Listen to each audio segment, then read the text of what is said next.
What's up, everybody? Welcome back to the Mindfluxed podcast. Guys, if this is your first time listening, flux means to change, to flow. And what this podcast is all about is bringing in those new perspectives on what people have been through to, push them to where they're going by changing their mind, choosing to change their mind, to change their life. And all of our guests, all of our episodes are meant to bring a new perspective of how to think about changing your mind, not what to think, so we can grow on this journey with you. As always, we're downtown in Indianapolis. We're in Wave 1 Media, Wave 1 Studios, right next to the Circle. It's a beautiful space. Can't wait till you guys come see us live. We got our audio brought by Benji Got Beats. I'm one of your hosts, T-Parm Teach, and my awesome co-host, J-Matt. Bow. So what do we got for him today? Yeah, so we're super excited about this episode. We have Chelsea Guarriello.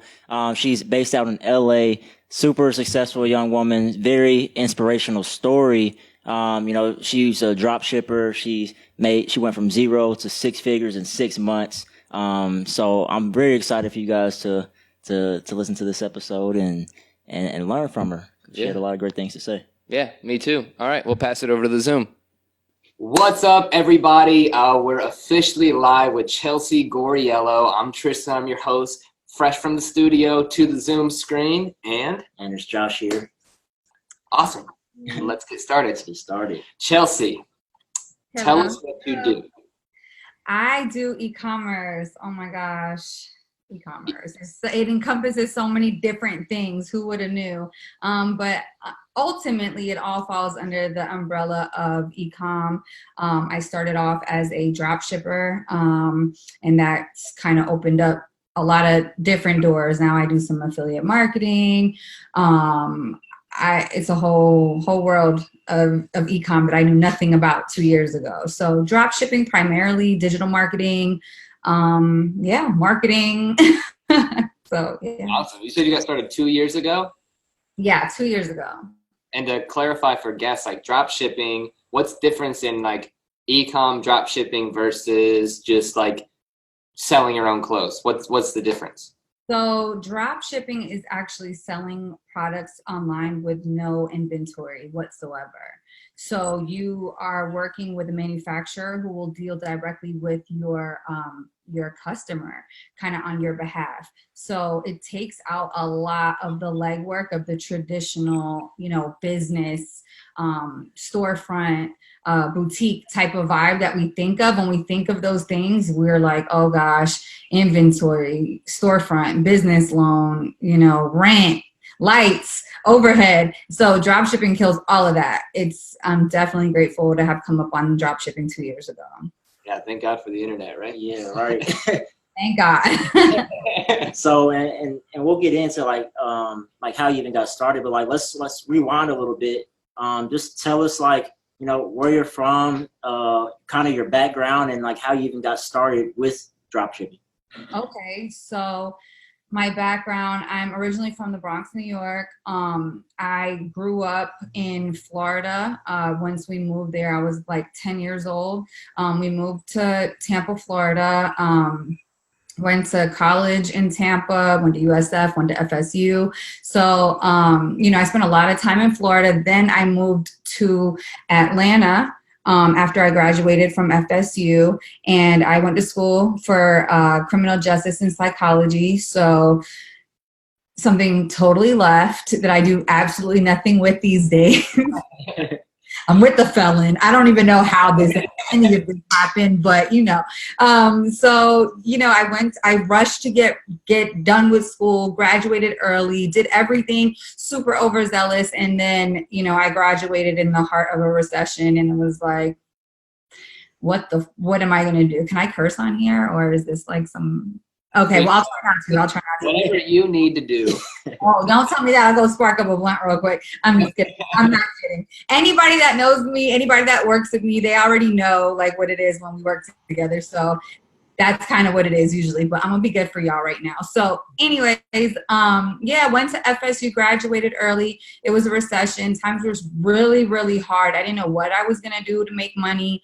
I was having a really hard time coming to grips with the fact that I had just spent so much time being a diligent student, a really good student, to hurry up and graduate only to have no doors open for me. That was very hard to take in. And so it took me a minute to kind of bounce back from all of that. And ultimately what it boiled down to was, I had to figure out what I was going to do to make money. And the government was having a hiring freeze, which is criminal justice. I was trying to go that route. So sales basically is what it turned into for me, because that was the only thing I could find that, didn't have that ceiling that, every other job kind of has. And so sales, I'm sure y'all might have had some experience in sales. You can make a lot of money. You can, there's no ceiling, So I did sales for a while in kind of different avenues or whatever. And that was cool. But ultimately, it boiled down to my passion at the time was makeup. So although makeup just wasn't going to pay the bills, I didn't know enough. I didn't have enough clientele at the time. It was kind of a hobby. I was always passionate about it, but I just didn't even know the first thing about how I would find the clientele to, do makeup on. So it was just kind of a dream lingering in the black background, while I found ways to pay the bills in Atlanta, basically.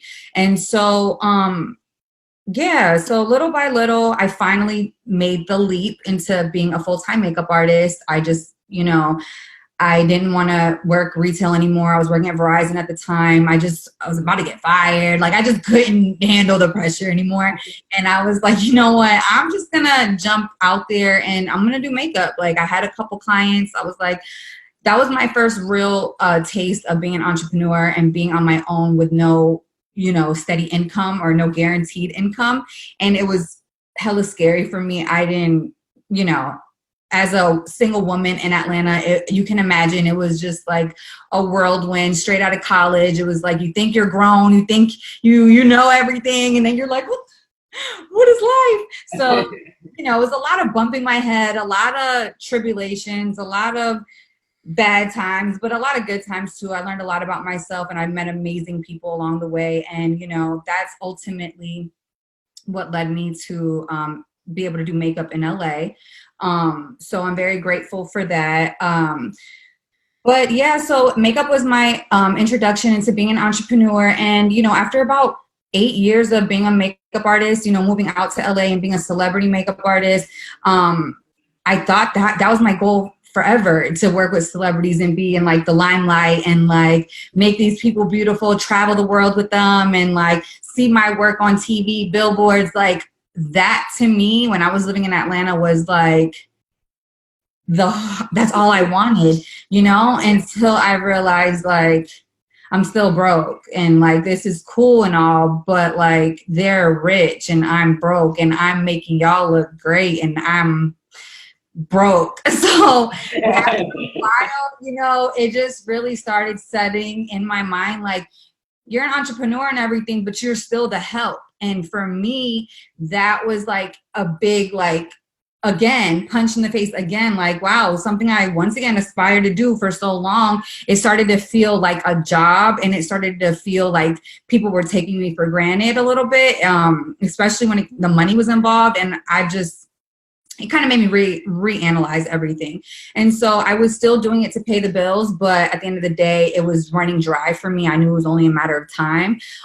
So that's kind of when, ironically, my best friend, I met in Atlanta, who had moved to LA on his own situation, was coming home from prison. And so we were best friends, while he was locked up, we wrote each other. We were just very, very close.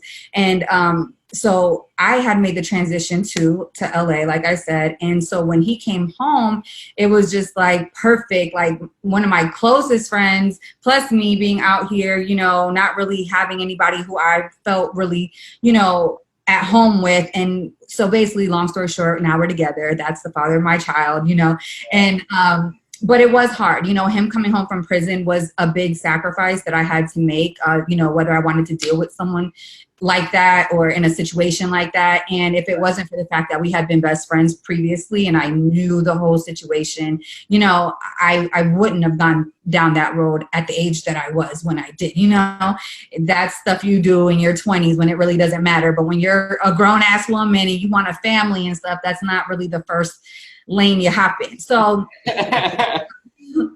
it was a big decision. It was a big moment in my life to really have to think, like, you know, for my future, but also think about, you know, the type of person that I wanted to marry one day and the type of person I want to have kids with. And he fit all of that. So we decided we were going to, you know, do it and figure it out.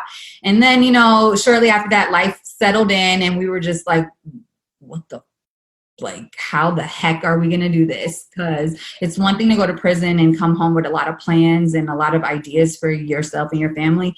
But when you come home after living in Atlanta, you get locked up and then you come home to being in LA, you might think things are going to be easy or whatever. But when you get these bills, these LA bills aren't nothing to play around with. So, you know, I think reality hit us really fast. And it was a matter of like, okay, well, like, what are our options? You know what I'm saying? He got locked up for money related issues. You know, he's used to having a certain type of lifestyle. He's used to living and making a certain amount of money. And it's like, I was doing makeup. I was making a decent wage for a single female in LA, but two people, no, it's just, so, you know, it got to a very low point in our relationship, not so much me and him as partners, but just life in general. Like, wow, like, you really are a Black felon in America. Like, I'm fucked and you're fucked. Like, what did we just do, you know?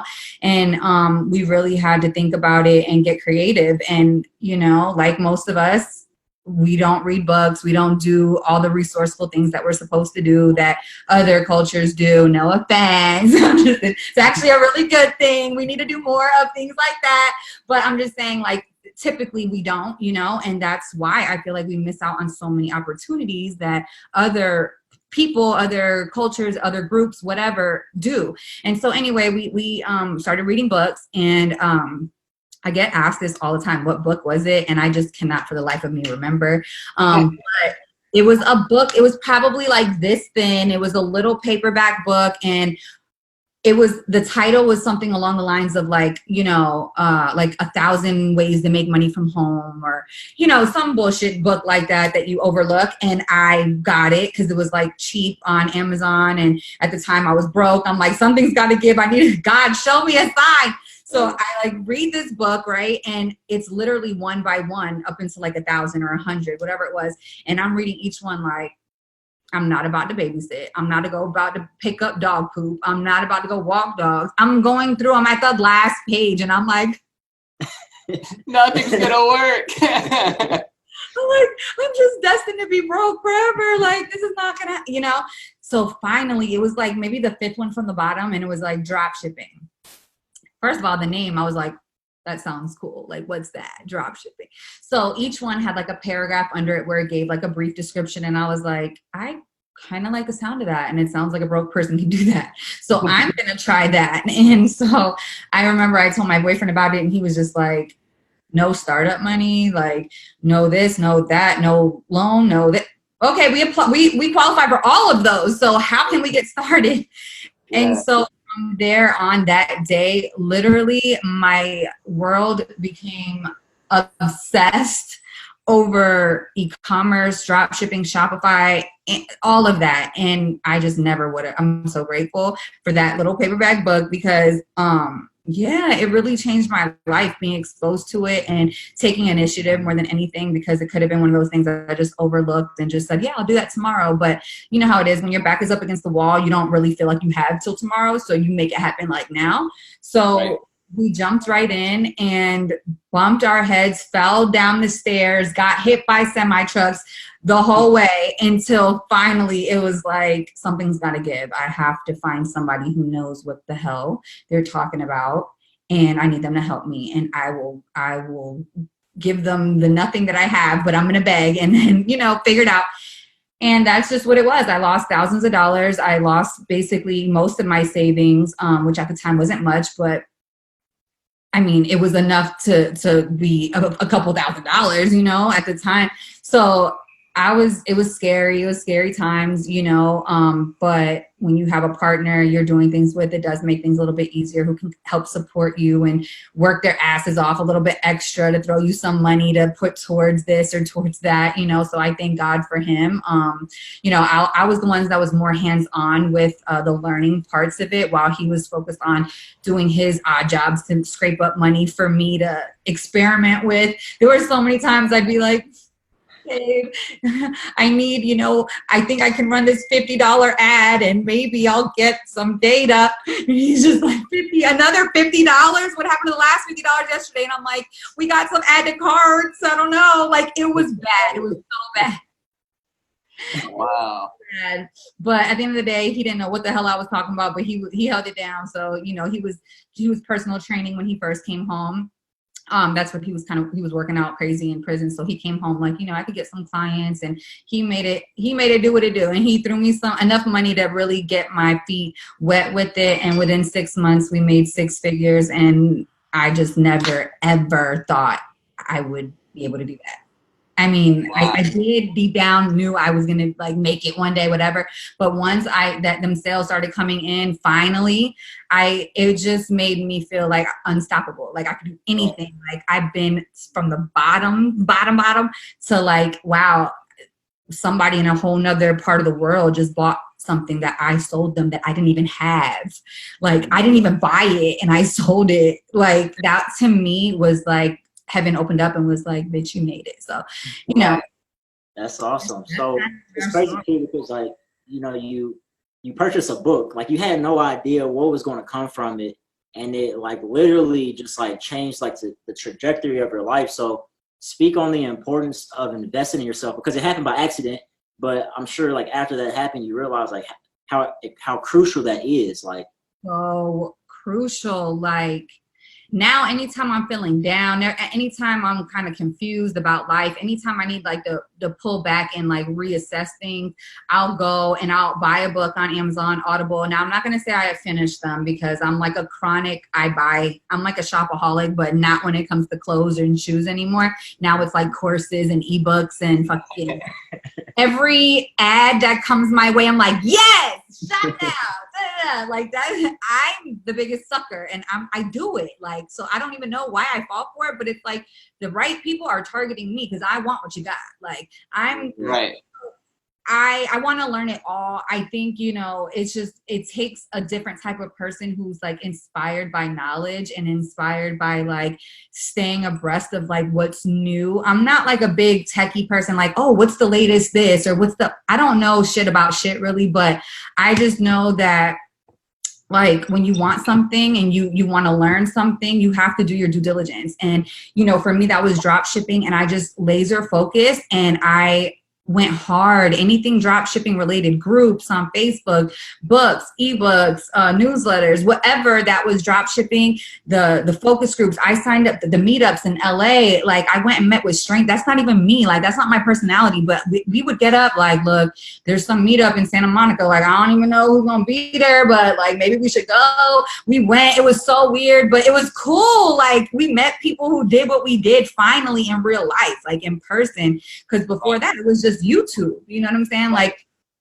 and you know, that was a big issue for me personally, not had ever being a real entrepreneur. Makeup was cool, but it's a totally different ballgame when it's like you're about to learn something new. Like makeup, when you have a skill, it's like, cool, you're about to go do that full time now. That's great. But when you have to like learn something, build something from scratch and like lay bricks for some shit, that's a whole nother level of business, mindset, action, everything. And so, you know, it starts with the baby steps, the free shit. You could go to a meetup, you know, in your city. And the mental part is the hardest part, you know, kind of like the gym, which I haven't mastered that part yet. But like in your mind, if you just tell yourself like, look, this is awkward, you know I don't know anybody there. Like, I know, it's 30 minutes away and maybe a flop, but if I do go and I meet one person, that one person might say one thing that could change my business forever. And honestly, I did meet somebody there who gave me amazing advice about upsells. I think before that, I didn't know anything about upsells. When he told me that, I'm like, up what?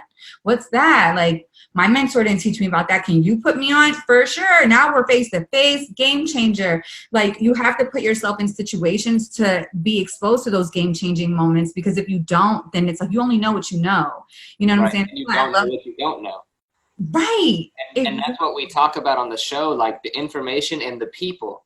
Like, and that's part of like the voice of our show, is to bring those people together, because like we're in the information age. And so we're losing the fact that like every dollar you need, every problem you need solved rests in somebody else's pocket or in somebody else's head.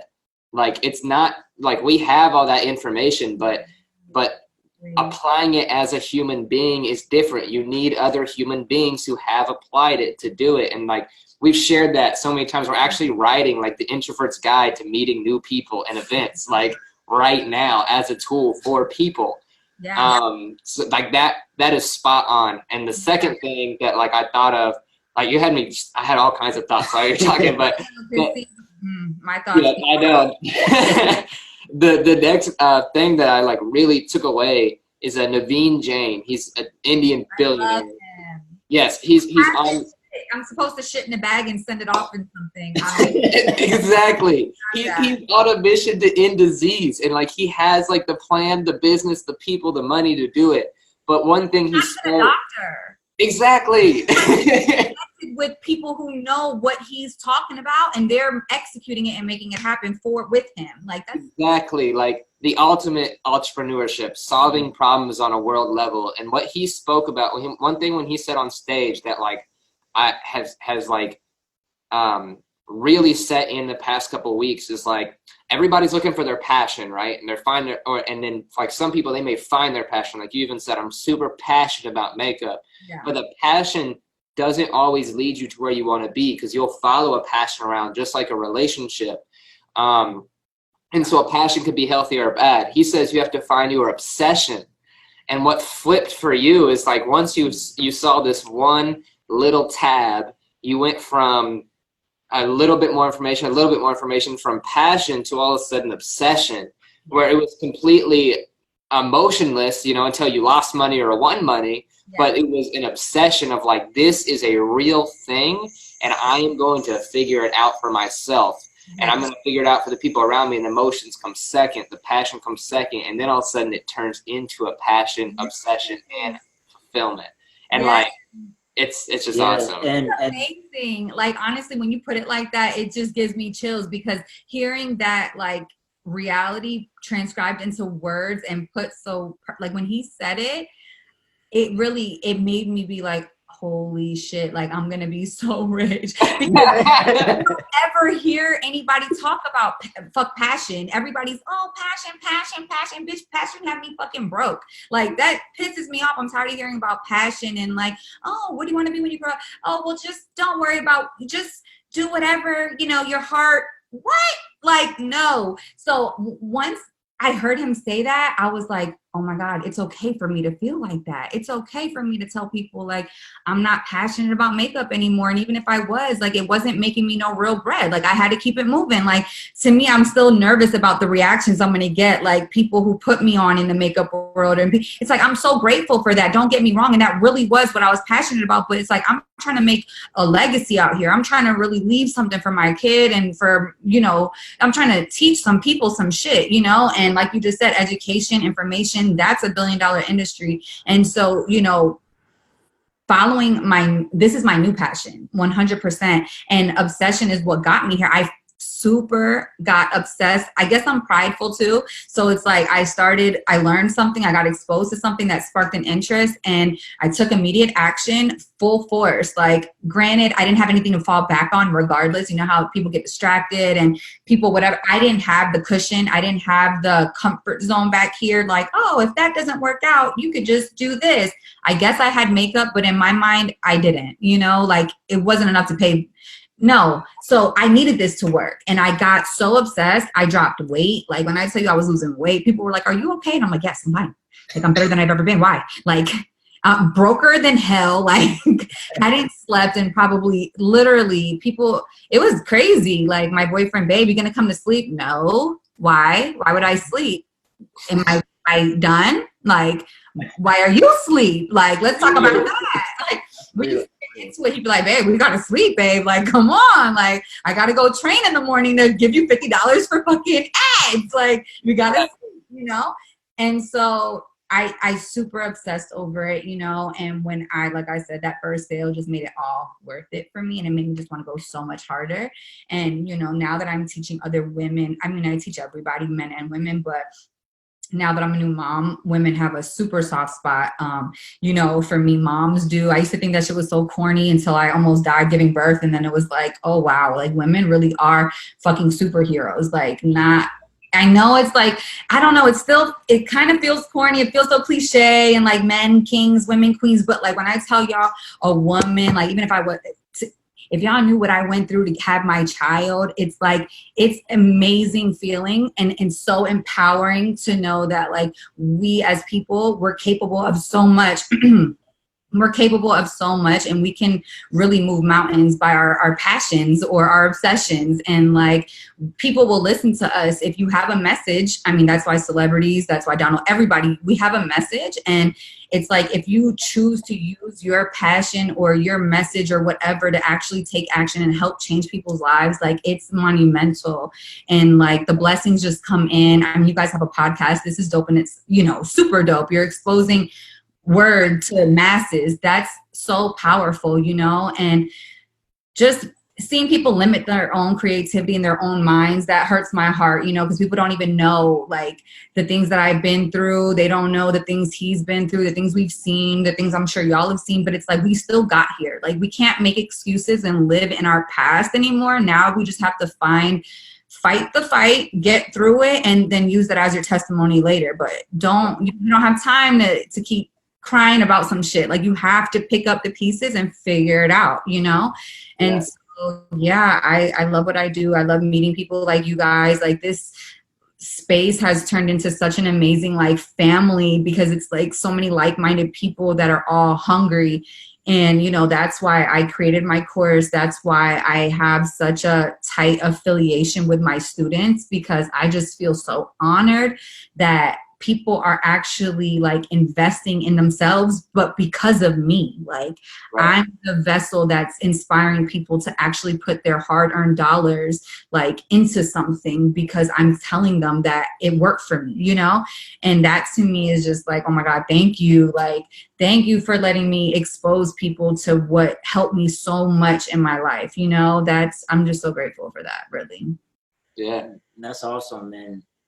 So as you talked about your struggle, and what we tell people is to like, before you hit like that, you know, massive, you know, quantum leap, you know, it's always going to be like the hardest. So before that quantum leap happened for you, kind of explain where your mindset was. Like, did you feel like, man, is this even it? Or like, what kept you going until you like hit that point? Because like some people it happens sooner, some people it happens later, but like, what was it like for you right before that leap, that quantum leap for you?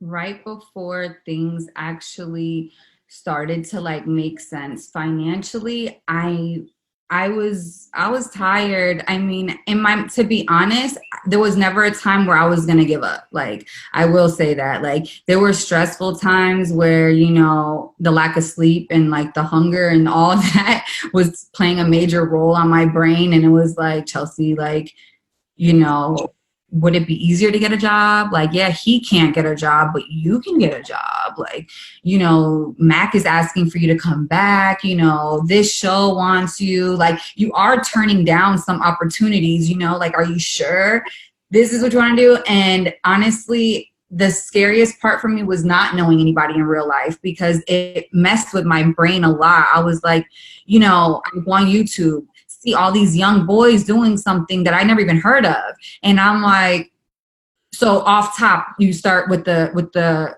telling yourself like, oh, they're young, they're like 17, 18, 19, they're learning about this in school, that's why they get it. Like, right. of course, like he's in college now, he's learning about that in his electives or whatever the fuck, you know. So your mind starts to play all these excuses. Oh, his parents, he's rich, his parents, this e-com shit, he would have made it regardless. So you start to play tricks on yourself and find excuses for why maybe it won't work for you. And I think the hardest part, like I keep trying to say, is that I didn't know anybody in real life that was ever like, oh, how'd you make it? Oh, I do e-commerce.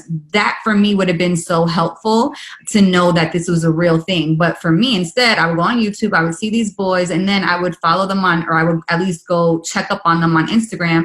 And I started to it was even worse once I did that, because then you see the comments and you see that this one knows this one and this one. Hey, bro, good, nice post. Hey, oh, I love your video. Oh, and I'm like, hold on.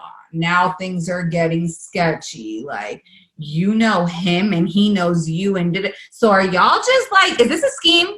Like, just, is this a pair? Is this some type of alliance? Like, do you want me to just pay to get in and I'll vouch for y'all? Like, how does this work? So that for me really was like, I'm losing money over here. I'm like trying to run ads. How y'all are telling me to run ads. I'm losing money. Now I see y'all are friends. Like, is this real? So more times than not, I remember me and my boyfriend had a heart-to-heart one time, and he's just like, babe, like, we're spending so much money on ads. Like, our rent is almost $3,000. Like, you keep asking me for money for ads. Like, are you sure? Like, are you really sure that this is not a scam and it's real? And I'm like, at the end of the day, no, I'm not fucking sure. Like, and it made me so nervous and scared to have to tell him that I'm using money that he was literally putting labor. I mean, it's one thing for me to be behind a computer all day, every day, hours and hours, but he was going in and putting in real physical labor work. And to see my boyfriend do that made me, he started Ubering. I'm like, this is not life, especially when I knew deep down that he can get money in a matter of a couple seconds, how he used to get money, and I knew that was probably playing in the back of his mind 24/7. Like, why am I driving this fucking Uber when I could just do this and get this and both be straight, So the fact that like we both kept so strong and we're just like,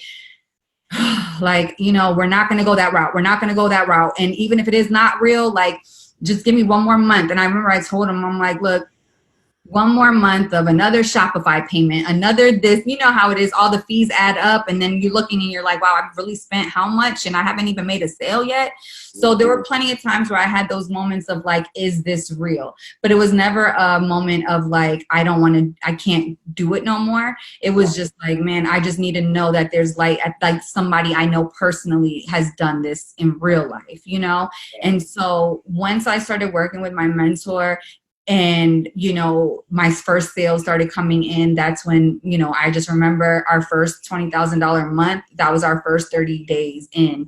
And I just remember he looked at me and he was like, this is real, huh? And I was like, I think we did it. And we just like hugged. I remember we were in the closet. Like, it was so weird. We were just like putting laundry away, and he's just like, so like our phone is cha-ching, cha-ching, all throughout the day. And we're just like, finally in a moment, we're in the same place, folding clothes in the closet. And we're just like, that's us. Like, it's working. It was great. So, it was a lot of hard times, like I remember I tell my students all the time, like I had my store up and launched for 6 whole months before I actually bit the bullet and hired my mentor to do mentor me basically. So, a lot of people, newbies, don't realize like your store could be up all day. If it's not being marketed, you're not going to get a sale, but you get these sales here and there from your friends, your family. You're like, oh, okay, but I never really counted that. Obviously it's friends and family, but it took 6 months for me to really come to grips with like, okay, this car is not going to move until I actually pay more money. Right.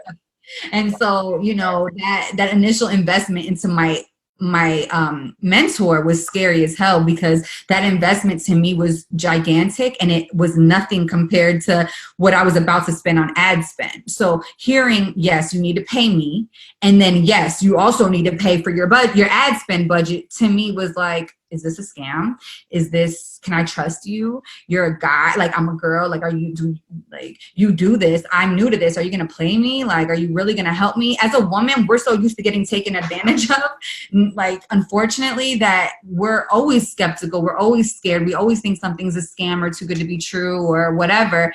And so, I'm glad that, I had the support, and I ended up hiring him, and I was able to actually see that return on my investment. But I'll never forget how scared I was and how long I dragged it out. He used to call me like every 3-4 weeks and be like, hey, running ads yet? And I'd be like, no, maybe next week, like holding on to my money, like so tight, like, please, I'm not ready. And he used to just be like, okay, another month of not making money. Like, yeah, you're holding on to your money. That's great. But you're not making money. That money's not turning into more money for you. You're just holding it. So it really took 6 whole months of him calling me every few weeks to keep reminding me. And then one day I'm just like, you know what? He's right. I still am holding on to the same money I was holding on to 4 months ago, 5 months ago. Let me just test and find out. And I think it was 12 days left of that month. I blew $1,700 that same month. And the rest of those days, I blew $1,700 trying to figure out AdWords on my own. I was like, okay, look, before I bite the bullet, I'm going to spend my last on some AdWords and try to figure this out. This boy on YouTube just did it. I could do it. Blew $1,700. Brandon was about to kill me. I was like, okay, this is bad. This is bad. So I had another $1,000. That's what he wanted. I was like, I had never paid $1,000 for anything in my life at that point, besides rent. Never. So this boy is asking me for $1,000, and all I see is him on Instagram with a bunch of other YouTubers, Laffy, Kiki. I'm like, I'm really about to give him $1,000. He lives with his mom. I'm over here barely able to pay my rent. Like, is this gonna be okay? And, with a few days left of the month, we made $3,400 in those few days. And that's when I was just like, thank you, Jesus. Because that made up for a lot of my loss. You know what I mean? To me, it felt like thousands and thousands, but ultimately, in hindsight, 2,000-3,000 probably did go down the drain while I was doing things by myself, which I don't care how much money you have, $2,000 or $3,000 is a lot of money to just flush down a toilet. But now in hindsight, looking at it like, wow, e-com overall has made me over $100,000 in the last 70 days is like 2,000 to do this, like to be in dingy ass t-shirts and like baby toys everywhere and just live a normal, like, but just chill, carefree life, you know what I'm saying, where I could just be high every day talking to people like you guys this is my type of fucking party. Like, thank you, Jesus. I feel so blessed. Like, I just want everybody to be able to do this and to never think anything is a scam, because shit do be hella scammy, but just, you have to take chances, you have to really take chances and trust your gut and your heart. And, even if you do take a chance and you bump, it's a flop or whatever, it's like, okay, lesson learned. Like, don't carry that same energy onto the next opportunity, because you're only hurting yourself. Like, I get comments all the time when I talk to potential students and we talk about investing. And I heard a comment the other day that just irked me. And the question was like, are you willing to invest in yourself if you find out that my program is the best fit for you? And this person wrote me and was like, I'm in the business of making money, not spending it. And I was like, oh, bendito, like, that's so like,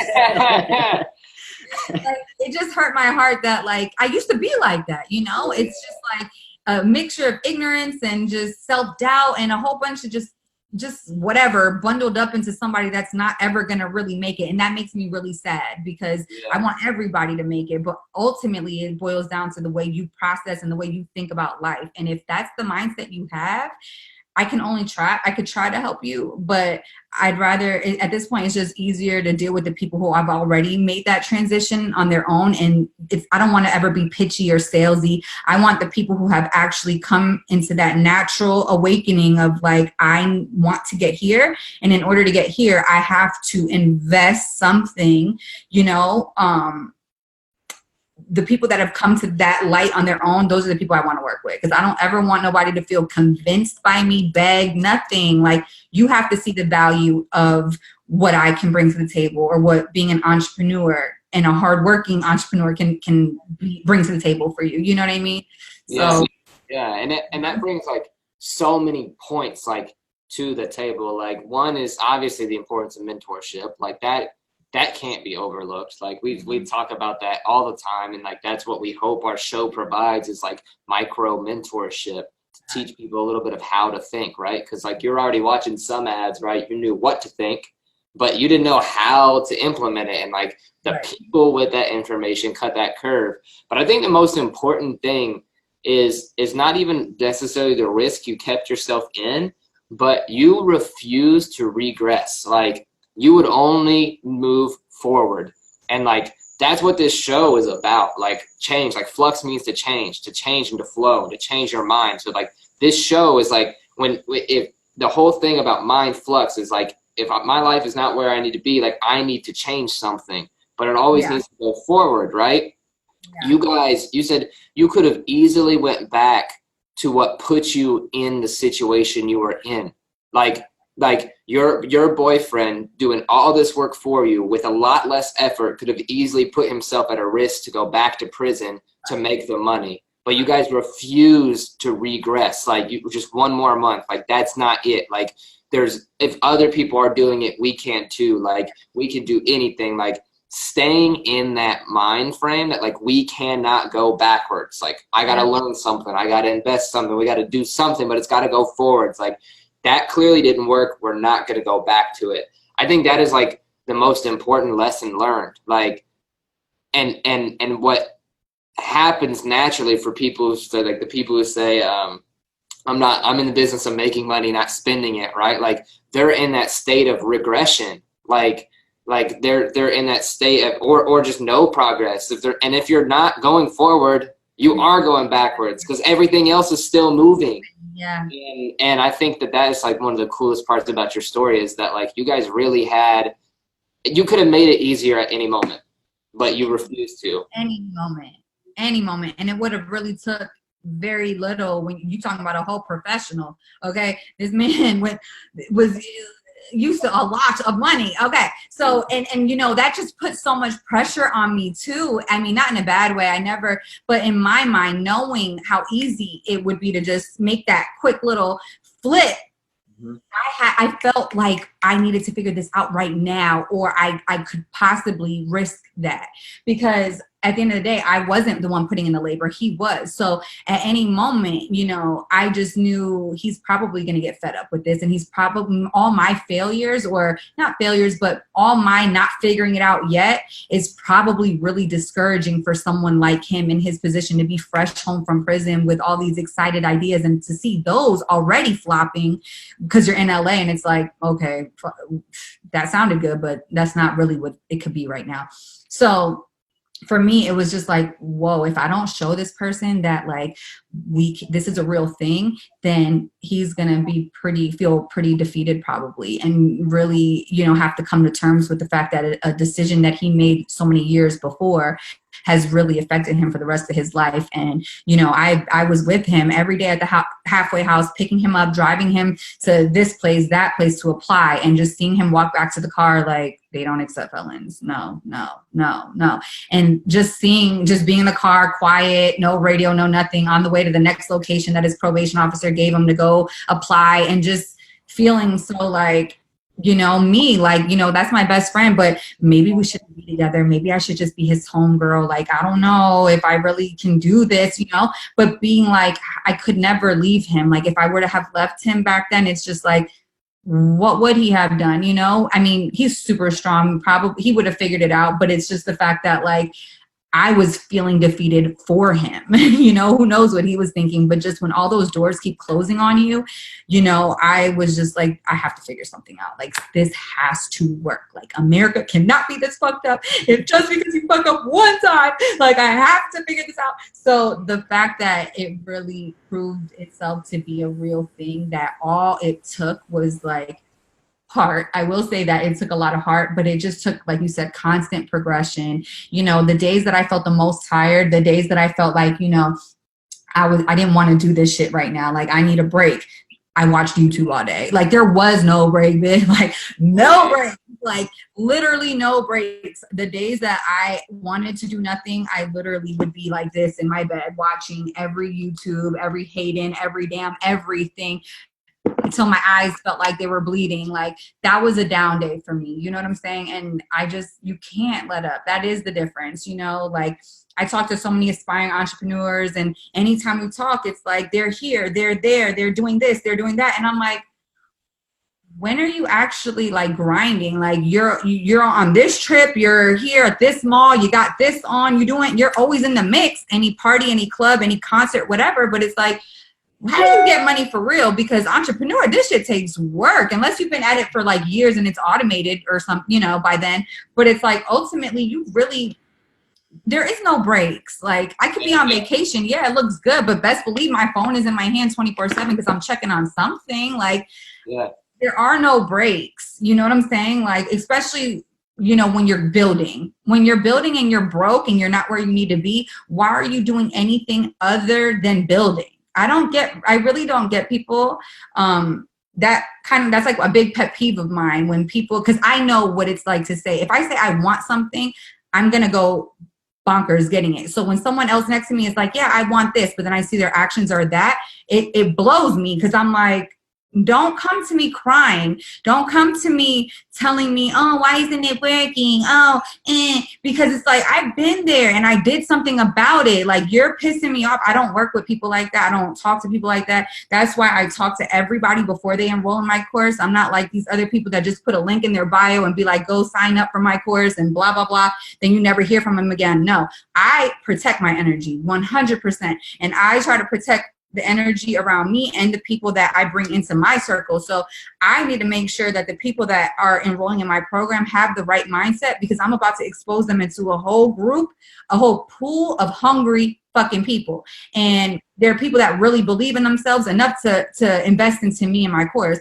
So I'm not trying to have that exposed to just anybody who's on the fence and pessimistic or negative or self-doubt. No, we can talk. We'll have a quick little 15-minute therapy session. But if you're not right for me and the clan, the tribe that I'm over here trying to build and empower, then baby, you might need to, like, we'll work together in the future, you know. But it's like my mindset's too strong, and I'm trying to breed winners. I'm trying to breed women who, if they find nothing else in my course helpful, if they don't even want to do drop shipping after, that's fine. But at the end of the day, they're going to graduate from my program feeling like they can accomplish anything because they at least took that step to believe in themselves. Most of them are doing this for the first time. Most of them, I'm their very first experience. And I just remember how my first experience went and how much, you know, even though me and that person, like, we no longer have like that a relationship or anything, that was my first step into trusting another individual to teach me something that could change my life forever. And he did that. You know what I'm saying? He did that. So anything that happened after is, to me, he will always be that person like, wow, yeah, you charge an arm and a leg, but it was so, I don't, thank you. Like, thank you for being on, helping me, period. So I'm so grateful that now I'm that to so many people, because 100 years from now, they can look back and be like, wow, I remember I bought something from that girl and she made me just, at the very least, she made me feel confident that I could do something. You know what I mean? Like, that to me is everything. So. Yeah, and I love how you said the confidence in themselves and the confidence in themselves and the confidence in themselves to invest. And then it's the confidence in the other person. Like, you cannot bring yourself to understand the value of somebody's $1,000 course or $10,000 course or $40,000 coaching or whatever it is if you have not brought yourself to be able to look at yourself. Like if you don't have that confidence in this obsession, you cannot grasp when people are telling you what you need to do. And like Myron Golden spoke about that multiple times. He's a coach in one of the programs we're in, and the guy charges like $25,000 an hour. And one of the things he shared was one thing that, you know, the truth is met at the level it can be understood, right? So the truth is the truth until you learn some more, and all of a sudden it becomes a little bit more true, right? Just like reading a book. just like reading really anything over and over again, your level of understanding of the same truth, the same words become different. And the other thing he says is like everything in nature and in life has to go down before it goes up. Making that investment, making that emotion, transitioning into confidence. Like you have to feel those feelings before you can really appreciate being up here. Like even if you made that money doing the other things, how would it have affected your life if you hadn't experienced being all the way down here and knowing what you needed to do with it from then on? Now for your family, like for your child, like it's just such a beautiful thing. It's crazy. No, 100%. I agree 100%. And also, self-accountability, being real with yourself is a hard skill. I don't know, a hard thing to like look yourself in the mirror and know like you're not one of those people. I talk about this all the time who like we just talked about it, who say, yeah, I want this and it's not working and whatever. You really have to analyze what it is that you're doing on a day-to-day, what it is that the energy that you're accepting into your mind, the things that you're watching, the things that you're listening to, the people you're around. All that stuff sounds so bogus. And if you had good parents who probably grew up hearing that, your whole childhood, don't hang out with these type of people and stuff like that. And, it's so true. When you get to a certain point in your life and you're not comfortable, you're not where you want to be. And then you look around to the people next to you. Obviously, if they're with you, they're not where they want to be either, because if they were on, they wouldn't be hanging out with somebody who wasn't on. Like, it just doesn't work that way. They're probably going to be with their friends at work or getting money or doing something that they have in common. So if you're not doing anything with your life and you're unhappy, the person next to you is probably in the same boat. The person next to him is probably in the same boat. And now y'all are all just doing nothing together. So that's like a really toxic environment and a toxic situation. And I feel bad for those people who haven't, like, the light bulb hasn't gone off yet. Like, damn, what the hell am I doing? And what are they doing? And what are we doing collectively? Like, all it takes is for one person to switch up the routine and do something new. We're all leaders. We all have it in us. It's just we don't all act on it. So, we all have this whole influencer thing blows me. Like, we all have an influence, period. I don't care if you have 5 followers or even 1 follower. You're still an influence to that one person. You could still say, hey guys, did you see that show on Netflix? And one person's going to see it and be like, what show? Now you're an influencer to that one person. Like, I don't give a fuck. This whole influencer thing that these young people be on is so weird and annoying these days. Like, I really don't get it. That's a separate podcast. But anyways, self-accountability and just really being 100 about what you say you want versus the actions that you're going to be willing to take to get there, because it's not a pretty road. Like, the road to success, the road to being an entrepreneur, that shit is ugly, scary. It's all of the above, but it's like, if you prevail, that shit is so beautiful. It's so worth it. Like, you just have to really, really zone in and hone in on your why, whatever your reason is that's going to keep you going every day. When things get really hard and tough, it's that one thing that you can really go back to and think about, that you're like, I cannot give up. Like, no way. Even though, giving up might be this, but like, if failing this person or my baby, my mom, or whoever is your why, letting that thing down is 50 times a million more hurtful than it would be just to simply, you know what I'm saying? Like, your why has to be bigger than anything. And for me, I think at the time, I didn't have my baby yet, but for me, my why was 100% keeping him out of prison and from relapsing. And secondly, I think it's that I just wanted I wanted to be the person that really showed him, like, don't worry, like, we got this, like, don't worry, like, one fuck up in life, like, you got the right one. You got the right one. Okay. Like, I'm not going to let us fail. We're going to be good. But, I really want more people to understand what it takes to just say, I want to make it, or I want $1,000 a month or a week, or I want $1 million in a year. Like, that sounds really great. No problem. That sounds good. Now what? Like, okay. And what now? So make a fucking plan, and every single day, chop that shit up into 12 months, chop it up into, you know what I'm saying? Do the math. It's all a numbers game. Get out your little handy dandy calculator and focus and write down what you need to do and put that plan into action. I don't care if it's you and your best friend. You do half, I do half. Let's meet in the middle. We gonna get it done. Like, you have to actually physically do stuff to get to the finish line. And I tell people that every day. If somebody's gonna hand you a mentorship or a blueprint or a cheat sheet, that's essentially giving you a roadmap. So if you said, hey, Chelsea, I want to go to Florida. And I said, okay, here's a map that's going to take you there. It's going to take you 12 hours to get there. And you really want to get to Florida, why would you go to sleep and take a nap and like be like, oh, I'll start the trip next week? If all you're saying is you want to get to Florida and I'm showing you the quickest route to get there, wouldn't the person who really wants to get to Florida really just take that route ASAP, same day, same time? Like, I'm going to get there in 12 hours sharp.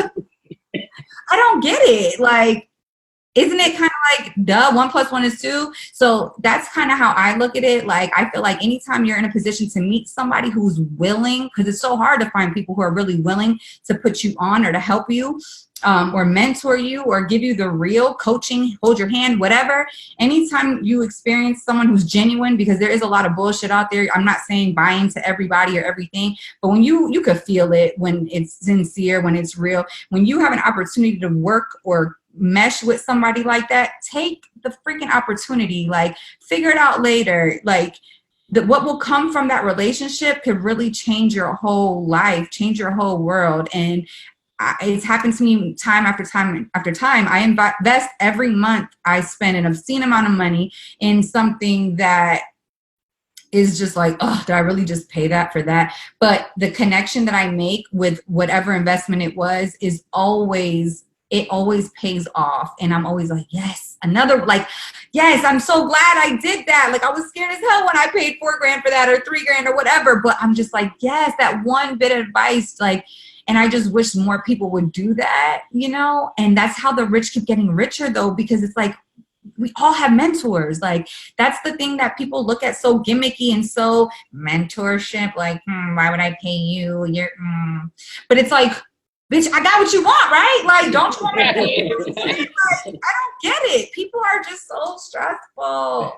That's awesome, man. That's so true. It's true. It's 100%. Like, people used to laugh at us because we bought courses. Like, people had like when we bought Ty Lopez's course, and like when we say, like, guys, if you want to do something, like, there's information for it, and people will be like, why would you do that? Like, you're Ty Lopez, dude. like, you're not rich yet. Like, okay, somebody rich today. Like, oh my God, people just don't get it. But then they'll go to school and spend 8 years in school or 6 years in school and come out broke and not have a job. And feel like, yeah, I have a degree, a piece of paper. Do you have a job? No. Do you make $50,000 a year? No. Do you are you out of debt? No. But you got a degree and your mom's happy for you now, so you feel accomplished? No. Like, that, it just doesn't work like that. Like, no. And you know, it's that specialized knowledge. So, like, I'm reading Think and Grow Rich again. I'm my third time reading Think and Grow Rich, and one of the chapters they talk about specialized knowledge, and they talk about. And I'm not bashing school. Like, school is good as long as you utilize it the right way. But especially in like public school, the information is free, which is why it doesn't make an impact on people that the way it should. And in the book, they talk about, you know, it's power to pay for specialized knowledge that will put you ahead of where you need to be at a much faster rate. So like, that's like a big thing that we always preach. Like, you have to go and get that other knowledge. You can't have the same knowledge everybody else has. Yes. It's going to hold you back. You got to go forward, and the only way to accelerate is to go get what the masses don't have.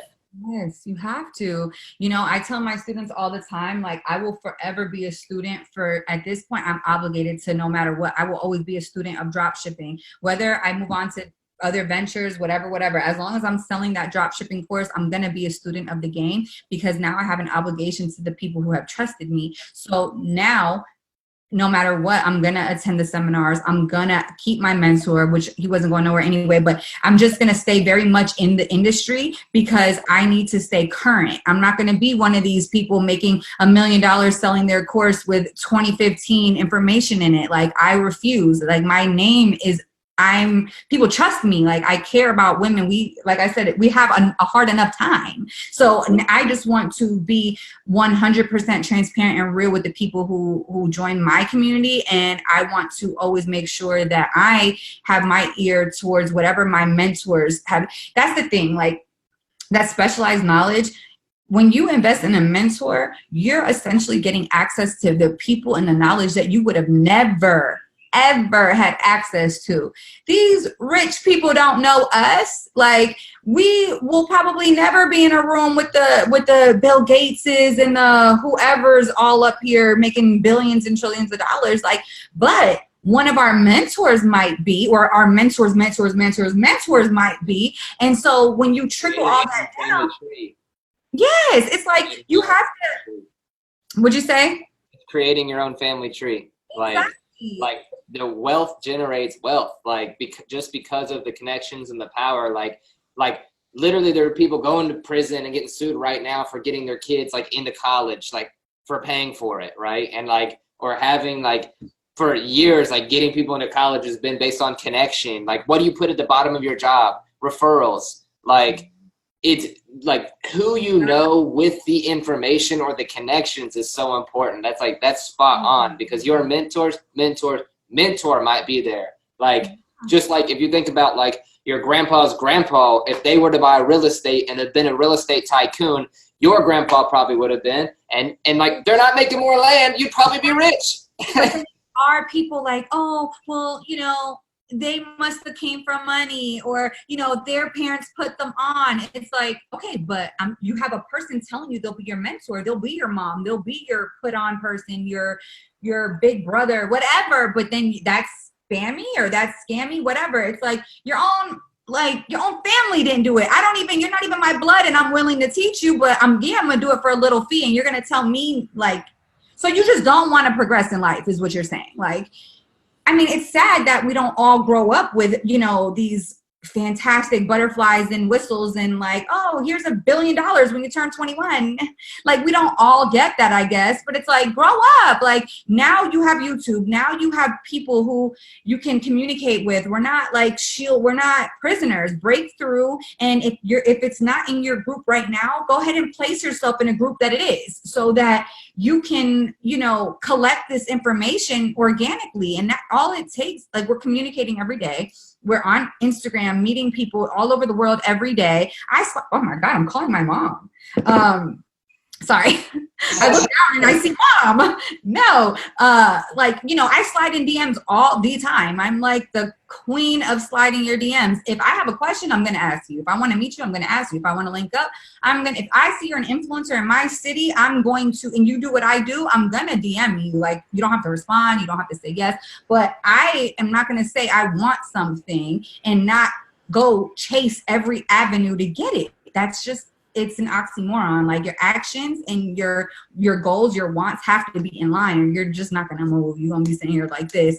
You really have to take action. You have to self-assess. You have to look at the people around you and ask yourself, what am I doing every day with my time, with my life, with the words that I speak, the words that I take in? Is this feeding my soul? Is this feeding my brain? Is this helping me? Is this going to lead me to $1 million idea one day, or $1 million business one day? You know, and I understand not everybody wants that. I don't understand why, but I do understand that there are people that don't need that to be happy. And it's a new thing for me. I didn't always, you know, get that. But as you meet and talk to new people and whatever, you realize that people all grew up differently. Sometimes people, you know, they just need enough money to survive, and that feeds their soul. And I totally respect that. In the beginning, I didn't. I thought that shit was so stupid and like, they're done. But it's like, you can't change what makes people happy. You know what I'm saying? I just know I grew up in a way where I saw my mom work her ass off. And so to me, from a very early age, money was just like all you need to be happy, you know? And I did have to learn that that's not all you need. I will say that I had to take those lessons too, to realize, like, you know, as a woman, when you grow up how I grew up, you grow up as a woman chasing that. And when you chase that, you find yourself in situations that you shouldn't be in because you're chasing $1. And so that's a whole nother set of obstacles. You know what I'm saying? So that transition from going to chase the money versus chasing the feeling that money brings you. You can get that same glory, that same whatever, without chasing a dollar. You know what I'm saying? Chasing a dollar could lead you down a lot of dangerous, dark paths, you know? But when you chase the ultimate, like the ultimate big picture, and you realize like what that means to you, happiness, but why? Because you want a family, or you want the flexibility to be with your friends and family. You know, when it means something deeper to you and you see what that bigger picture is, it starts to like, if it manifests itself differently in your life. You know what I'm saying? When you out here just chasing dollars, you'll do anything. You'll strip, you'll do whatever, because it's just like you're chasing that dollar. I was never chasing the dollar to that extent, but I definitely had my moments where it's like, as a woman, shit hits the fan. And it's like, when you're that money hungry type of person, you be really willing to do whatever, you know? And so ultimately it's just a lot of self, reflection and hitting rock bottom multiple times. People look at it like, oh my God, I hit rock bottom, my life is over. As an entrepreneur, we're so used to that. It's like, I feel like I walk around in a damn bubble suit, just like I'm like a bobblehead, constantly being knocked over. And I do get down about it. I'm not going to lie. I be in here ready to fuck some shit up. My boyfriend's a chill one. He'd be like, babe, it's okay. Like, we'll get it back. I'm like, are you sure? If only you knew how much I really fucked up. Like, but thank God I have a supportive spouse. But it's just like, I'm so used to getting knocked down at this point that it's just like, you just have to know how to pick up the pieces and keep it moving. Sometimes you need to step back. I never stop, but I will take a break mentally now. I'm just now learning to do that. You know what I'm saying? Like, I'm not a pro at it. I'm never not working. I'm not going to sit here and lie and be like, I take a step back and just don't do anything. I don't know how to do that yet. I want to learn how to do it, because my people, like my mentors, keep telling me like, you do got to learn how to disconnect, like sometimes, at least a little bit. And I'm just like, I don't know how. Like, I don't. But, it's all a learning process. I'm so thankful to be on this journey. I want to learn more every single day. Like, there's never an opportunity that comes my way where I'm like above it or below it, above it, whatever. I want to be spot on. I want every opportunity to find me. That's something I manifest. Like, let me have so many opportunities coming my way that I'm like overwhelmed with opportunity. You know what I'm saying? Like, I really prayed for that. I really wanted such an abundance of opportunities for me and Brandon that like literally they were beating at our door. I wrote down, I want deals. I want money making. I could go pull it. I remember writing this exactly. Like, I want money making opportunities to literally fall in my lap daily. That's exactly what I wrote. And literally that's damn near how it is, literally like, and I'm just so blessed because when you really want something, you find a way to manifest it into your life. And you just have to want it bad enough. You can't do your body, and God knows if you really want it. You know what I'm saying? You can't sit here and be like, I really want it. And not God see that you're not, the universe see that you're just sitting here fucking playing in makeup, picking your nose all day. You're not going to get $1 million. You're not. You have to really, you gotta deserve it. Like, you gotta deserve it. You only get things once you're deserving of it. Like, once you put in the work, like once you take those daily steps. So I totally agree with that, because I come across people all the time and say, I want this, or I want to be in your position, which they have no idea. Like, it's hard. Like, people have no idea. Like you were saying, like it's a struggle. Entrepreneurship is a struggle, but struggle. like major struggle. But it's like you guys aren't deserving of it. Like, you're saying it, but you're not. Your actions don't match. Like, less talking, like more doing. So like, I have one more topic I want to hit on, because I think this is like a huge part in just your whole journey. It's the concept of support, and you mentioned it. Because I think people don't need a bunch of people to support them, like, because it's not going to happen when you're on your journey to success. Nobody's really going to support you, but you will have a couple, 1 or 2, maybe 3 people that will support you. And we're actually, I won't go into detail what it is on here, because I don't know if it'll drop yet when this episode drops, but we're in the process of creating a accountability program for people, because that is important. Like, it's like there's people out here like with zero accountability, and it gets hard sometimes. So kind of explain the importance of support and give some tips on just the importance of it as a whole, just having just that one person and some things that people can do to support others on their journey. Boy, One thing I will say is this is a little bit off the direction, but remind me if I go too far what your original question was. But I do want to say this.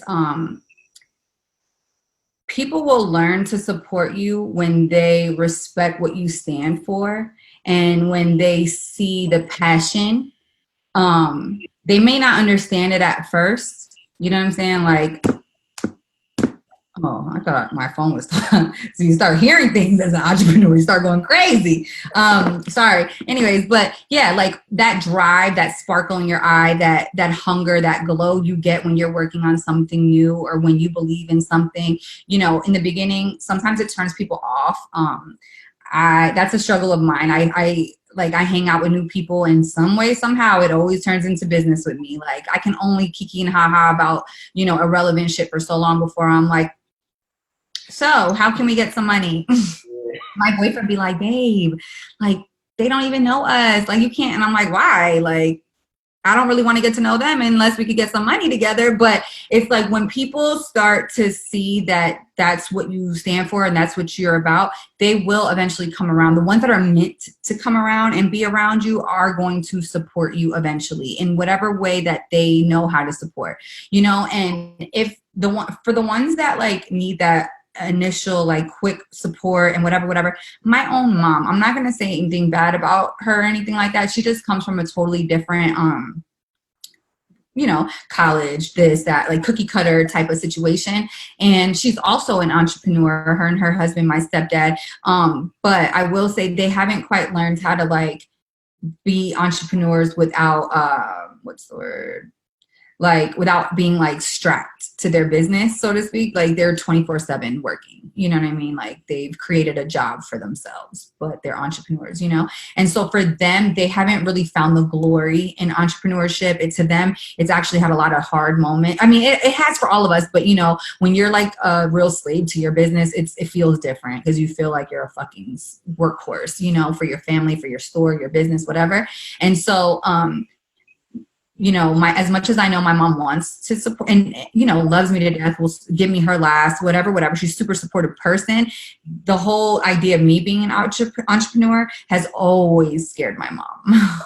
Always. And to me, I get it now that I'm a mom, I guess. Like you want the structure, the stability, the comfort zone for your kids and stuff. But to me, that always kind of caused a little bit of a rift with us. Like I only went to college to please my mom. I hid my acceptance letter under my damn bed. And one day I came home to find this lady on my bed crying, holding a letter. Oh, Chelsea. And I'm like, what? And she's like, well, you got accepted. And I was like, give me that. I took it, ran, cried, ripped it up. She's like, what the fuck are you doing? And I'm just like, I can't believe you went under my bed. And so I went to college for her. But, you know, people want different things for us and people don't always understand our visions. You know, to this day, my mom knows how much money I make. She knows what I do. She knows this and that. She sees how we live, whatever. It's not enough for her. like, no. And, you know, it's not like she's up here or anything like that. It's just for her, it's always, Chelsea, you don't want to be a lawyer? You sure? You don't want to like, you sure? And I'm just, to me, that bothers me, you know, because I'm like, why can't you just see that I'm okay? Like, why can't you see I was smart enough to get this far? I'm going to plan for retirement. I'm going to put money away for summer. I'm going to do these things, Mom. I've already made so many good choices. Just support me. And so, yes, she is supportive and happy, but it's like people don't always know what we need, you know? And so before we put so much emphasis on like what we need from other people, we need to find it within ourselves, because at the end of the day, we are the ones that are going to make it happen. No level of support don't pay bills. Like at the end of the day, it is nice to know we're not in this alone. It is nice to know that blah, blah, blah, but it has to be something that comes from within you that's telling you you're not going to give up and you're going to get there. And for me, you know, it was hard when we didn't figure it out yet and we were wasting so much money. I had my mom in my ear all the time, like, Chelsea, you know, like, one, about my boyfriend. Like, yeah, she loved Brandon, but my mom has seen me go down this road many times before, you know, like, this ain't the first felon. This ain't the first rodeo I've been on, okay? So she's seen this type of situation play out in my life several times. And for her, it's like I never could catch a break when it came to the support, because my decisions were just kind of always like the ugly duckling type in my family. And everybody just looked at me like, why do you want to live this life? You know, you keep doing shit that like you weren't raised to do. And so, you know, it's hard not having that support. But at the end of the day, you live one life. You have to know what you want for your life. And that has to be a burning desire within your heart that turns into an obsession, like you said. And if it's not, then yes, you will always seek validation from other people and things like that. And I love having an accountability partner. I think that that's honestly, it's amazing. It's great, because on your days where you're feeling like you want to give up or you're tired or whatever, you have someone who has the same work ethic as you, who's like, come on, girl, like, let's go, come on. Or, you know what, go ahead and take a few hours. I'm gonna go ahead and I'm gonna do this or whatever, however y'all have the structure set up. It is great, but it's not mandatory in the sense where if you don't have it, you should just give up on entrepreneurship, you know, because at the end of the day, it does come from within you. And just like with a relationship, if you don't love yourself and if you don't have it in you, how can you bring someone else as a boyfriend, girlfriend into your life? Like, how can you hold them accountable? You can't even, it all boils down to you. If you can't hold yourself accountable for your own mistakes, who are you to tell somebody else, you know, how to be accountable? Like, you have to pick an accountability partner that is genuinely a partner and genuinely has the same work ethic as you and the same hunger and drive, because an accountability partner can suck you down too. You know what I'm saying? Like, they can really have you thinking that they want the same things. And then when you see that their actions don't measure up because they're your partner and now y'all form this bond or whatever, you be feeling like it's okay to slack because your accountability partner's slacking and she's still straight. No, like, you have to pick. And, you know, I almost did a live on this earlier. Like, you have to be very, very careful with who you go into business with, who you partner up with, who you let in your space, because not everybody has the same level of work ethic. Not everybody has the same why. Not everybody has the same level of motivation. Not everybody has the same money in the bank. Not everybody has the same level of comfort with the money that they have in the bank. You know, people will trick you. I've been tricked many, many times. So it's like, you know, you have to just be very, very careful and find someone who genuinely matches your hustle and matches your drive. And together you guys can fucking accomplish anything. But a bad partner I'd much rather work by myself than work with somebody who's going to kind of slow me down. That's a big, you know, you don't want to be slowed down. And be careful with like combining the friendship and the business thing, because things can get kind of hairy in that sense, you know, but you have to have boundaries in business. I've learned that. My CPA is the one that kind of taught me that, you know. I when we were analyzing some bookkeeping one day, she's like, you know, I don't think I want to talk to you about something, and this is kind of outside my whatever, but I've been noticing something. And I'm like, what? And she's like, you have a lot of partners. And I think you're confusing partnership with members, or no, team members. And I was like, that's a good point, because I don't know the difference. You know what I mean? Like, I've never taken a business class. I don't know this shit. Like, I'm learning as I go too, you know? So learning as you go comes with not only like the financial bumps, but also just like the growth. You don't know. You're going to make bad business decisions, the LLC stuff, the this and that. I'm still trying to learn all that crap. Like, it makes my head spin, you know? So with that being said, I've made bad partnership decisions. I've made decisions that have set me back, but she really had to break it down and be like, look, a partnership is 100% two people giving 100%. Y'all both literally do everything the same. If you put a $5 into ad spend today, they're going to put $5 in tomorrow. If you know what I'm saying? It's 100% go. I was wrong for that. Like, I was making everybody my partner. I was paying people in percentages, thinking partner, when really you're a team member to make my business go. I need you 100%, but you're just a portion of this whole vehicle. You're not even doing close to what I'm doing. Like, you're giving me one real good, you know, portion of my business. You're an amazing asset for this one little thing right here, but we're not partners, you know? And so you have to be really careful with who you go into business with, but more so who you trust to keep you accountable and on top of your game, you know?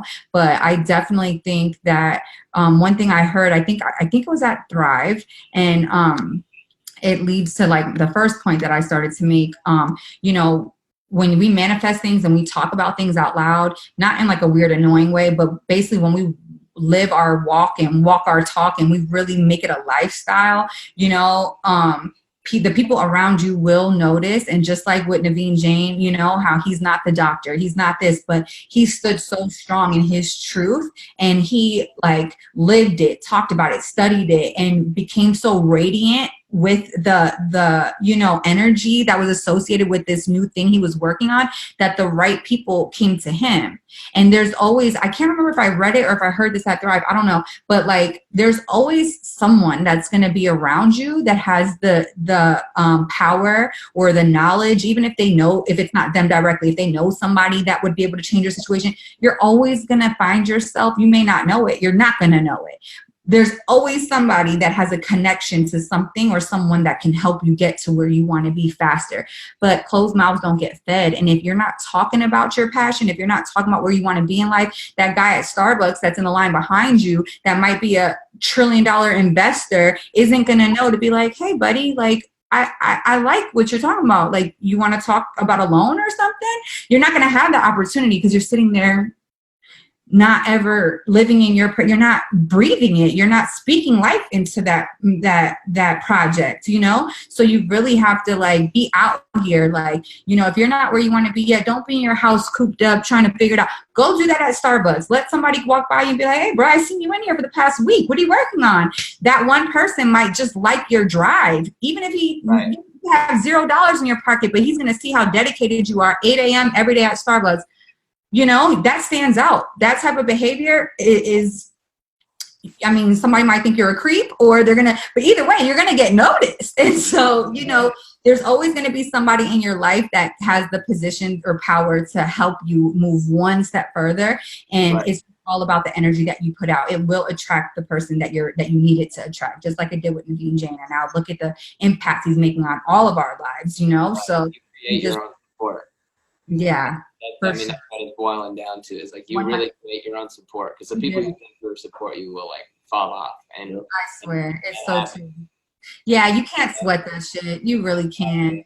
You know, you just can't accept it. You gotta accept it. So, I mean, we could keep going all day. Like, this is so good. This is so good. So we're gonna have to do a round 2. But speaking of support, Chelsea, where can they find you on social media? What is your social media handle? What can they expect from you in the future? Oh my gosh. Okay, so social media, Honeygold, HUNIGOLD. Honeygold is my Instagram handle. What you can expect in the future is just more of me being me and me being a super real person. Because at the end of the day, I'm nothing more than a normal ass girl, brand new mom, still trying to figure life out, still trying to balance motherhood, being a girlfriend, being an individual, and an entrepreneur. It's a lot, you know. I'm superhuman, like, as in super basically. Hey, but moms are superhumans too. Moms are superhuman too, yes, but that's not what I meant. So what you can expect from me is just I'm a workhorse. I want to be able to spit out. I want project after project. I want content for my followers. I want to paint the most real depiction of what it is to go from being, you know, a normal 9-to-5 person with a go-getter spirit, transitioning into someone who's creating a life that she wants to live for her and her family. And, you know, I just want to be able to expose. My ultimate goal is Millie Moms. It's something that I have wanted to do ever since we made that first sale. Our passion has always been, I remember he was like, oh my God, like I just got to tell my homeboys about this. Because all his homeboys, they all do the same thing, you know? And immediately that's what it turned into. Like, whoa, like should we start a nonprofit or something? Like all we cared about was the felons and the minorities and the people who just didn't know about it. period. That's all. We were just like, we just need to go, like, should we go to Chicago and like go on a megaphone and just be like, e-commerce, like, do it. What should we do? But that's all I wanted to do, was just help the underdog. And so that's, you know, what eventually went into coining the term Millie Moms with one of my partners. And Millie Moms is something, you know, I don't know if I could use that name because we're not all doing it as a unit anymore.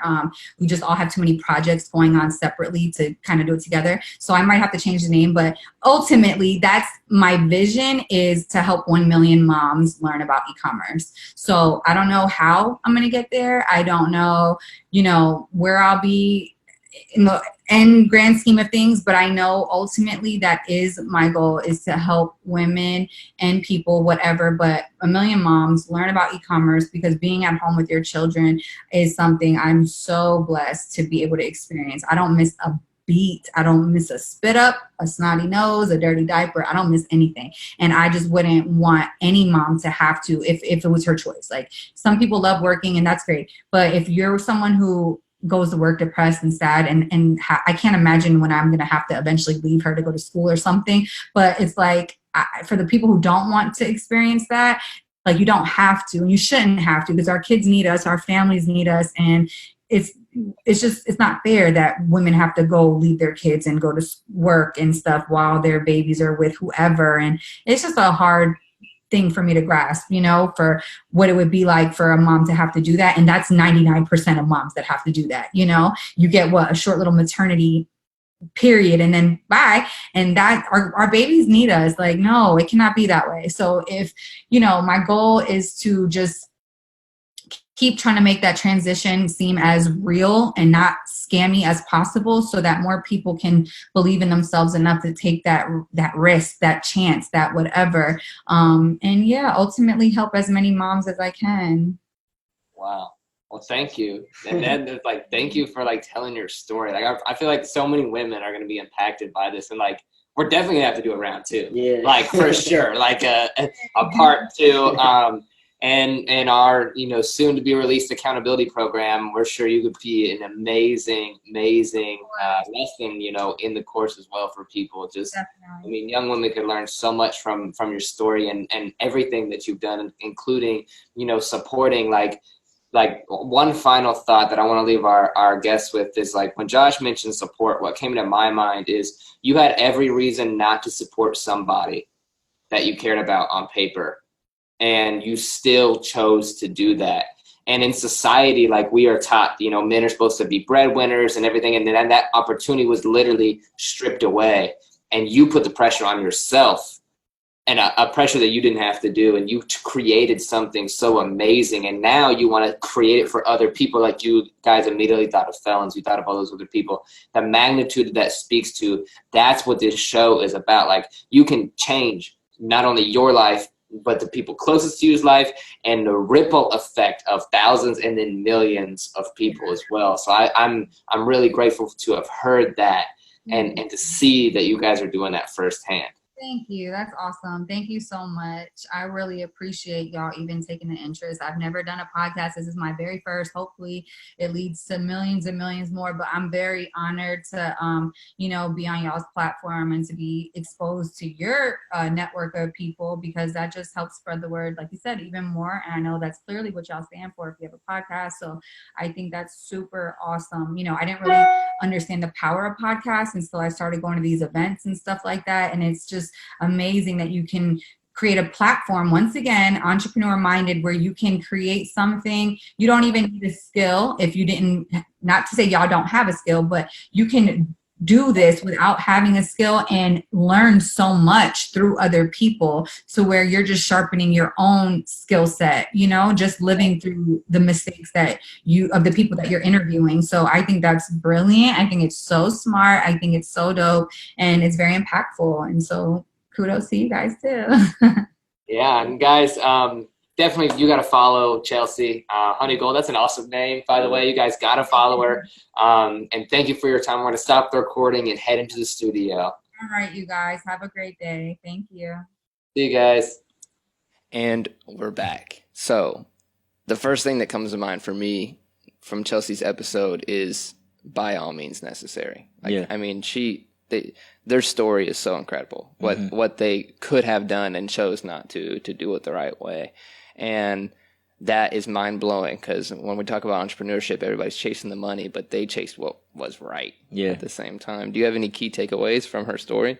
Man, honestly, the biggest key takeaway is that it's so important to just take a leap and invest in yourself any type of way possible. Because, like, what are the chances of her picking up a book and going through 1,000 ways to make money at home, and she come across, what she's doing now, which is drop shipping, and it literally changed her life forever just from that simple investment, just because she was just like, oh, sounds cool, I'll get it. Like, and she had no idea it would turn into something way bigger than that. And now she's helping herself along with helping other women and moms and doing a lot of great things. Yeah. And for me, the takeaway was the people too.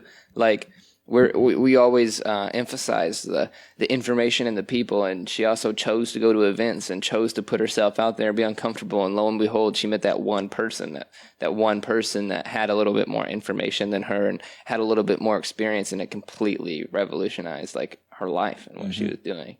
And to me, that was just incredible. Yep. It was just incredible. So, guys, if you loved Chelsea's episode, you can follow her at HoneyGold on everything. She said that on the Zoom recording, but it's HUNI Gold, GOLED. She's an awesome example of a mom, an entrepreneur, a partner, a spouse. I mean, she had some great things to say too about her relationship, and we were super excited to have her on the show. You guys can follow us at Mindfluxed everywhere on everything, MINDFLUXED. Our audio is brought by at Benji Got Beats, and I'm everywhere at T-Parm Teach. Where can they find you? You can find me at Iam.jmet